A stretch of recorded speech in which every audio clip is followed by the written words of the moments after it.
Cory, you were, of course, at San Francisco Airport all day long yesterday. You've been following the story for the last several days. What stands out to you here? Well, I'm surprised they don't have all the interviews done with the pilots. And I was also shocked that they didn't get a drug test. Not that there's any reason to think that something's going on, but it's standard operating procedure. Well, exactly. You would think that that would happen immediately right after a crash.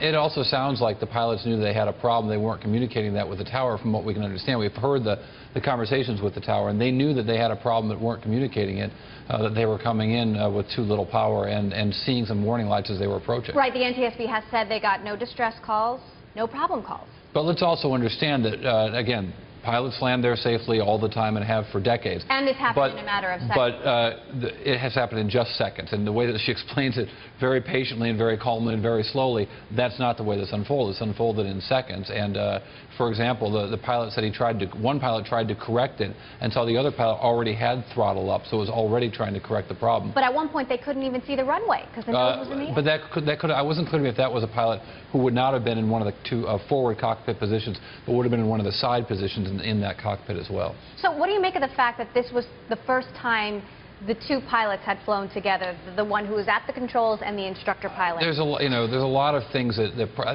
there's always a first time, right? So there's probably a lot of things that didn't help the situation. Having guys who weren't totally familiar with each other is one part of that. But there have been stories in the past where there are, including in Korea, where there have been arguments between pilots while they're trying to decide what to do and that have resulted in plane crashes. But I think in this case, we don't know that that was a contributing factor. It's one of the many pieces of data that certainly having partners there would have been easier than having strangers there, but these are also professionals that should know how to land a plane in such conditions. Right, and Deborah Hersman did say 3 of the 4 interviews have been completed. They are continuing right now to interview the 4th crew member. The interviews are taking longer than expected because there are a lot of translation issues, but she said all 4 of them are being cooperative and very forthright. But then again, all of the information has not been independently corroborated. We can imagine they feel terrible about this too, but let's also remember here that among the things that might have happened, there may still have been a mechanical problem that we don't know about, where they were getting the wrong information, where they didn't realize that they were in trouble until they could visually see that they were in trouble.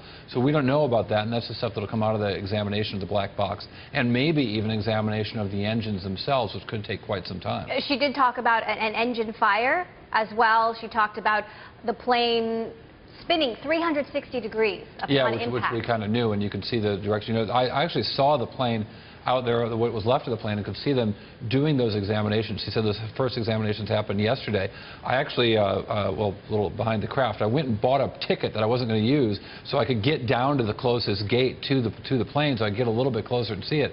All I could see was the carcass of this plane and emergency vehicles still surrounding it. So they clearly have got a lot more of a forensic examination to do of the crash site. Exactly, and she took us through sort of a step-by-step visualization of exactly what they're going through, the things they're seeing. They're looking at every single seat. They're looking at as much of the burned wreckage as they possibly can. How much longer is this going to take, though? How long is the body of that plane going to continue to be on the runway? I would imagine they will go at this for many days still. And I think that the cataloging of items might have seemed like an extraordinary amount of detail, but it's consistent with the idea that the back of the plane, which you would imagine would be filled with galley items, some luggage, and newspapers. She talked about newspapers and magazines. Well, that's the stuff that the flight attendants would have collected, even though this is a long flight, would have collected that and stored it both in the fore and the aft of the plane.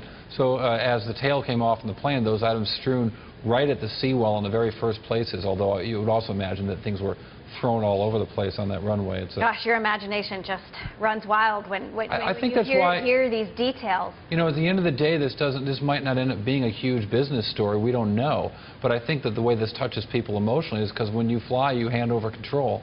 I was coming in here on Sunday night to cover this story, and I encountered this big car accident that had happened just seconds before me. There were no police in the scene. There were injuries. There were people on the side of the street.